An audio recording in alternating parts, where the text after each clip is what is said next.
ناظرین کرام، تفسیر القرآن کے پروگرام کے ساتھ حاضر خدمت ہیں۔ آج ہم انشاءاللہ تعالی 15ویں پارے کا خلاصہ بیان کریں گے، اور 15ویں پارے کا آغاز ہوتا ہے سبحان الذی اسریٰ بعبدہ لیلا من المسجد الحرام الی المسجد الاقصی۔ جمہور علماء کرام کا اور مفسرین کے اس بات پر اتفاق ہے کہ اس آیت میں رب العالمین نے اپنے پیارے حبیب صلی اللہ علیہ وسلم کے سفر معراج کا ذکر فرمایا، اور یہ بڑا عظیم سفر تھا، اور نبی پاک صلی اللہ علیہ وسلم کے چند بڑے معجزات میں سے ایک معجزہ تھا کہ جس کے تفصیل احادیث میں کہ حضور صلی اللہ علیہ وسلم راتوں رات بیت المقدس تشریف لے گئے اور راتوں رات واپس پلٹ آئے۔ رب العالمین نے اسی صورت کے آغاز میں فرمایا ان ھذا القرآن یہدی للتی ہی اقوم، کہ یہ قرآن جو ہے یہ انسانیت کے لیے ہدایت ہے، مومنین کے لیے ہدایت ہے، متقین کے لیے ہدایت ہے۔ یعنی قرآن پاک میں اللہ تعالیٰ نے یہ بیان فرمایا کہ انسان کو زندگی کیسے گزارنی ہے، انسان کو اپنے اخلاق کیسے سنوارنے، انسان کو اپنے انفرادی اور اجتماعی معاملات کو کیسے لے کے چلنا ہے، خاندانی معاملات کو کیسے چلنا ہے، ملکی معاملات کو کیسے سنوارنا ہے۔ رب العالمین نے اسی صورت میں ماں باپ کے حوالے سے بھی گفتگو فرمایا وَقَضَىٰ رَبُّكَ أَلَّا تَعْبُدُوا إِلَّا إِيَّاهُ وَبِالْوَالِدَيْنِ إِحْسَانًا إِمَّا يَبْلُغَنَّ عِندَكَ الْكِبَرَ أَحَدُهُمَا أَوْ كِلَاهُمَا فَلَا تَقُل لَّهُمَا أُفٍّ وَلَا تَنْهَرْهُمَا، کہ ماں باپ کا ادب کرو۔ یعنی اللہ نے اپنی عبادت کے بعد اگر کسی چیز کی ترغیب دی اور حکم دیا تو وہ والدین کے ساتھ حسن سلوک ہے۔ فرمایا ان کے بڑھاپے میں ایسے سنبھالو اور پالو جس طرح انہوں نے اپنی جوانی میں تمہیں بچپن میں پالا اور بڑا کیا، اور ان کے سامنے اف تک نہ کہنا۔ کیا مطلب کہ کوئی ایسی بات یا انداز جو انہیں ناگوار گزرے وہ بھی نہ کہنا اور نہ ان کے سامنے وہ عمل کرنا۔ اس کے فوراً بعد رب العالمین نے مسلمانوں کو بتایا کہ فضول خرچی اللہ کو پسند نہیں ہے، اس کو ہرگز اختیار نہ کرو، یہاں تک کہ فرمایا ان المبذرین کانوا اخوان الشیاطین، کہ فضول خرچ جو ہے وہ شیطان کا بھائی ہے۔ لیکن اس کے مقابلے میں فرمایا بخل بھی نہ کرو، اس کے درمیان راستہ اختیار کرو۔ میرے آقا صلی اللہ علیہ وسلم فرمایا خیر الامور اوسطھا۔ پھر اس صورت میں اس نصیحت کے بعد فرمایا کہ ولا تقربوا الزنا انہ کان فاحشہ، زنا کے قریب نہ جانا، یہ معاشرے کی بنیادوں کو ہلا دیتا ہے، معاشرے میں شرم و حیا کو ختم کر دیتا ہے۔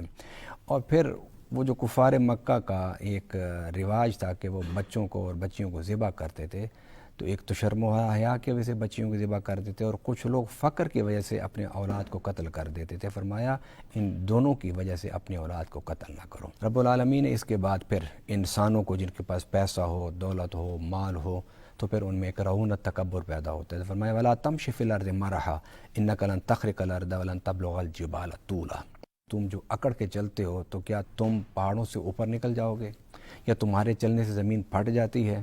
نہ تمہارا قد پہاڑوں سے بلند، نہ تمہارے چلنے سے زمین لرزتی ہے، نہ کانپتی ہے، نہ پڑتی ہے، تو پھر تکبر کس بات کا ہے؟ اگر رب نے کوئی خوبی، کوئی عظمت، کوئی شان کوئی دے دیا ہے تو یہ تو اس بات کا تقاضا کرتا ہے کہ تم اور اس کے عاجز بندے بن کے زندگی گزارو۔ ناظرین کرام، پھر رب العالمین نے ایک دفعہ اعادہ فرمایا اس مضمون کا کہ تم لوگ کیوں بھول جاتے ہو کہ مرنے کے بعد ہم نہیں اٹھیں گے۔ فرمایا وقالوا اذا كنا عظاما ورفاتا ائنا لمبعوثون خلقا جديدا، کہ جب ہم بکھر جائیں گے، ٹوٹ جائیں گے، ہماری ہڈیاں تک گل جائیں گی تو پھر ہم کیسے زندہ ہوں گے؟ انہیں کہو کہ جس رب نے تمہیں پہلے پیدا کیا وہ دوبارہ تمہیں پھر تخلیق کر سکتا ہے۔ پہلے پیدا کرنا کسی چیز کا وہ مشکل کام ہوتا ہے، دوبارہ کسی چیز کو اسی طرح بنانا یہ اتنا مشکل کام نہیں ہوتا۔ جب رب زیادہ مشکل کام، جو تمہارے نزدیک مشکل کام ہے زیادہ، وہ رب نے کر دیا تو تمہیں مارنے کے بعد دوبارہ کیوں نہیں اٹھا سکے گا؟ پھر اس کے بعد رب العالمین نے ایک دفعہ پھر حضرت آدم اور ملائکہ کے سجدے کا ذکر کیا اور شیطان کی نافرمانی کا ذکر کیا، اور اس کے بعد رب العالمین نے جو ارشاد فرمایا وَلَقَدْ كَرَّمْنَا بَنِي آدَمَ وَحَمَلْنَاهُمْ فِي الْبَرِّ وَالْبَحْرِ وَرَزَقْنَاهُمْ مِنَ الطَّيِّبَاتِ وَفَضَّلْنَاهُمْ عَلَىٰ كَثِيرٍ مِّمَّنْ خَلَقْنَا تَفْضِيلًا۔ فرمایا کہ ہم نے تمہیں مکرم بنایا، یعنی تمہیں پیدا کیا، تمہیں تکریم دے دی۔ تکریم کس طرح دی کہ پیدا ہونے سے پہلے تمہارے جسم میں اپنی روح رکھ دی، یہ اللہ نے تمہیں عزت دے دی۔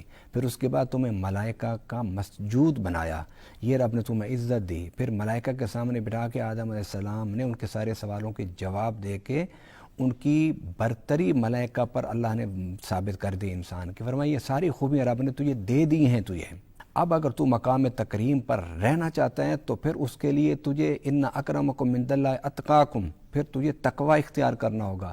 ناظرین کرام، اس کے بعد نبی پاک صلی اللہ علیہ وسلم کے حوالے سے کہ تم پر 5 نمازیں فرض ہیں، مگر میرے نبی صلی اللہ علیہ وسلم پر 5 کے ساتھ ایک تہجد کی نماز بھی فرض ہے۔ فرمایا وَمِنَ اللَّيْلِ فَتَہجد بِهِ نَافِلَةً لَكَ۔ قرآن کے حوالے سے یہ بے مثل و بے مثال کتاب اور اللہ کی کتاب ہے، اس کا 2 دفعہ ذکر پہلے گزر چکا، لیکن اس کا اسلوب مختلف تھا۔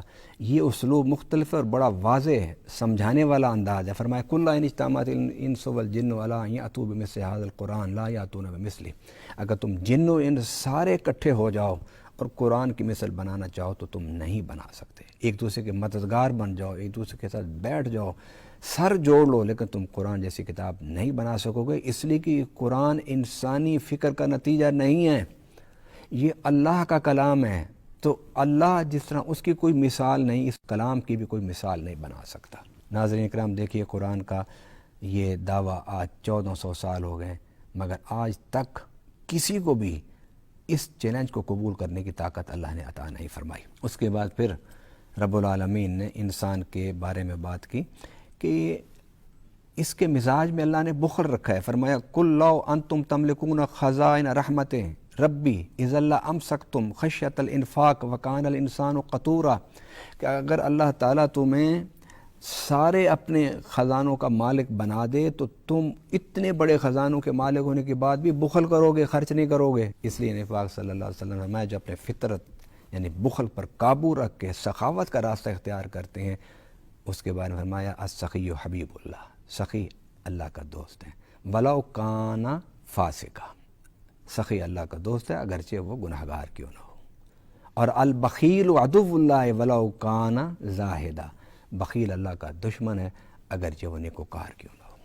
آئیے اللہ کے خزانوں میں سے خرچ کرنا سیکھیے اور رب کے اس وعدے پر یقین کیجیے کہ رب کہتا ہے میں ایک کے بدلے میں 2700 دیتا ہوں۔ کبھی بھی اللہ کے راستے میں مخلوق خدا کے لیے مال خرچ کرنے والوں کے مال میں کبھی کمی نہیں آئی۔ سورہ اسرا بنی اسرائیل کا اختتام ہوتا ہے اور 2 جز 2 ربع جو قرآن پاک کے ہیں 2 پاؤ جن کو ہم کہتے ہیں وہ بھی مکمل ہو گئے۔ اب سورۃ الکہف کا آغاز ہو رہا ہے اور اس سورۃ الکہف کے آغاز میں بھی فرمایا الحمدللہ الذی انزل علی عبدہ الکتاب ولم یجعل لہ عوجا، کہ شکر کرو اللہ نے اپنے بندہ خاص پر کتاب نازل کی اور اس میں کوئی ٹیڑھ پن نہیں ہے، بالکل سیدھا سیدھا یہ راستہ دکھاتا ہے اگر تم سمجھنا چاہو، اگر تم چلنا چاہو، اگر تم آگے بڑھنا چاہو۔ آج کے ہمارے اس تفسیر کے پروگرام میں سورۃ الکہف کے حوالے سے 3 واقعات کا ذکر ہے اور باقی ذکر پھر اگلے پارہ میں انشاءاللہ ہم کریں گے۔ 3 واقعات کا ذکر ہے۔ پہلا ذکر اصحاب کہف کا کہ کچھ نوجوان تھے، ان پر بادشاہ جبر کرتا تھا اپنے رعایا پر، تو وہ نوجوان اپنے ایمان کی حفاظت کے لیے غار میں جا کے انہوں نے بسیرا کر لیا۔ پھر سارا ذکر اس کا ہے کہ وہاں انہوں نے بسیرا کیا۔ پھر اس کے بعد دوسرا جو بڑا واقعہ ہے وہ یہ ہے کہ نبی پاک صلی اللہ علیہ وسلم کے پاس کچھ آئے لوگ، انہوں نے کہا کہ ہمیں بتاؤ کہ وہ کتنے لوگ تھے، کتنا عرصہ ٹھہرے، کیسے ٹھہرے، یہ انہوں نے سوال کیا نبی صلی اللہ علیہ وسلم سے۔ نبی پاک صلی اللہ علیہ وسلم نے فرمایا کل پوچھ لینا، تو وہ کل آئے تو رات کو جبرائیل نہ آئے تو حضور نے فرمایا کل پوچھ لینا۔ تقریباً 2-3 دفعہ ایسے کیا تو انہوں نے حضور صلی اللہ علیہ وسلم کے خلاف پروپیگنڈا کرنا شروع کر دیا۔ پھر نبی پاک صلی اللہ علیہ وسلم اس پروپیگنڈا کو سنا اور انہوں نے پھر آ کے پوچھا تو آپ کی زبان سے بے اختیار اللہ نے یہ جملہ جاری فرما دیا انشاءاللہ کل میں تمہیں بتاؤں گا۔ تو جب انشاءاللہ زبان سے نکلا تو جبرائیل آ گئے، فرمایا وَلَا تَقُولَنَّ لِشَيْءٍ إِنِّي فَاعِلٌ ذَلِكَ غَدًا إِلَّا أَن يَشَاءَ اللَّهُ، کہ اللہ کے ذکر کو بھولے بغیر کوئی بات نہ کیا کرو۔ ناظرین کرام، جب اللہ اپنے حبیب کے ذریعے ہمیں یہ تعلیم دے رہا ہے تو ہمیں اس پر غور کرنا چاہیے کہ ہر چیز کو اللہ کی طرف منسوب کر کے بات کرنا اس کی کتنی اہمیت ہے۔ پھر فرمایا وَلَا بِثُوفِي كَهْفِهِمْ 300 سِنِينَ وَازْدَادُوا تِسْعًا، فرمایا کہ وہ جو اصحاب کہف تھے 300 سنین وازدادوا تسعا، 300 سال اور 10 اس سے کچھ اوپر رب العالمین نے اس کا بتا دیا۔ پھر اسی طرح حضرت موسیٰ علیہ السلام اپنی امت میں بیٹھے تھے تو کسی نے سوال کر دیا کہ اے موسیٰ اس وقت بڑا عالم کون ہے؟ حضرت موسیٰ علیہ السلام نے کہا کہ میں بڑا عالم ہوں، اور یہ حقیقت ہوتی ہے کہ نبی اپنے دور کا سب سے بڑا عالم ہوتا ہے۔ اللہ کے بعد سب سے بڑا عالم ہوتے. بات کوئی خلاف حقیقت نہیں کی تھی لیکن رب کو یہ ادا پسند نہ آئی. آپ نے فرمایا کہ موسیٰ ایک بندہ ہے ہمارا کہ جس کے پاس وہ علم ہے جو تمہارے پاس بھی نہیں. پھر آپ یوشع بن نون کو لے کے ساتھ نکلے, سفر کرتے ہوئے جا رہے تھے, راستے میں تھک گئے, آرام کیا. تو جب آرام کیا تو موسیٰ علیہ السلام نے, یوشع جاگتے رہے, تو جو وہ مچھلی بھون کے لائے تھے وہ برتن سے نکلی اور دریا کے اندر چلی گئی, سمندر کے اندر چلی گئی. جس پانی سے وہ گزرتی تھی وہاں راستہ بنتا جاتا تھا. یوشع کہتے ہیں میں نے کہا موسیٰ بیدار ہوں گے تو میں انہیں بتاؤں گا, لیکن حضرت موسیٰ بیدار ہوئے تو سفر شروع کر دیا تو انہیں یاد نہ آیا. راستے میں موسیٰ علیہ السلام نے کہا یوشع بھوک لگی ہوئی ہے, وہ کھانا ہی لے آؤ, تھوڑا سا کھا لیں.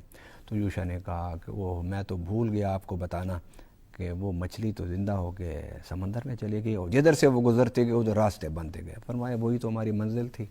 تو آپ پھر واپس آئے اور فرمایا یہ جو ہم نے اتنا سفر کیا واپس جا رہے ہیں یہ صرف تھکاوٹ کے علاوہ اور کچھ نہیں ہے. آپ جب وہاں پہنچے تو حضرت خضر علیہ السلام سے ملاقات ہوئی آپ کی. حضرت خضر علیہ السلام کے پاس پہنچے اور کہا کہ میں تمہیں ملنے آیا ہوں. تو حضرت خضر نے پوچھا کیا مقصد ہے ملاقات کا؟ آپ نے فرمایا کہ میں تم سے کوئی سیکھنے آیا ہوں اور اللہ تعالیٰ نے تمہیں وہ علم دیا ہے جو میرے پاس بھی نہیں ہے. تو آپ نے فرمایا انک لن تستطیع معی صبرا, میں تمہیں سکھا تو دوں لیکن تم صبر نہیں کر سکو گے.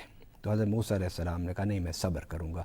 مطلب سمجھانے کا یہ کہ عالم بننے کے لیے ایک لمبے عرصہ صبر کرنا پڑتا ہے, مشقتیں برداشت کرنی پڑتی ہیں, تکلیفیں برداشت کرنی پڑتی ہیں, بھوک برداشت کرنی پڑتی ہے, اساتذہ کے جوتے سیدھے کرنے پڑتے ہیں. جتنی مشقت آپ علم حاصل کرنے کے دوران زمانہ میں کرو گے اتنے بڑے عالم بنو گے. آپ نے کہا کہ تم نہیں برداشت کر سکو گے, نہیں صبر کر سکو گے. ان کا میں صبر کروں گا. فرمایا چلو ٹھیک ہے. آپ پھر دونوں چل پڑے. چلتے چلتے کشتی میں بیٹھ گئے. کشتی والوں نے بڑی عزت کی اور دونوں کو بٹھا لیا. جب دونوں بیٹھ گئے اس میں, کنارے پر پہنچنے سے پہلے خضر علیہ السلام نے اس کشتی کے 2 پھٹے اکھیڑ کے کشتی میں رکھ دیے. آپ نیچے اتر گئے تو حضرت موسیٰ علیہ السلام بول پڑے, کہنے لگے کہ یہ کیا تم نے کیا؟ انہوں نے ہماری عزت کی, ہماری تکریم کی, ہمیں بٹھایا, پیسہ بھی نہیں لیا, اور تم نے بجائے اس کے ان کے ساتھ کچھ اچھا معاملہ کر دیا تو انہوں نے ان کی کشتی توڑ دی. آپ نے فرمایا میں نے تمہیں نہیں کہا تھا کہ تم صبر نہیں کر سکتے. ناظرین کرام, اگلی 2 باتیں انشاءاللہ ہم کل درس میں بیان کریں گے. اللہ تعالی ہمیں قرآن پاک کے ان واقعات سے جو مقصد ہے وہ ہے ہدایت, اپنے عقیدے کو درست کرنا, اپنے عمل کو درست کرنا, اپنے اخلاق کو درست کرنا, اپنے معاشرے کو درست کرنا. اللہ ہمیں کتاب ہدایت سے سیدھی رہنمائی حاصل کرنے کی توفیق عطا فرمائے. وما علینا الا البلاغ المبین.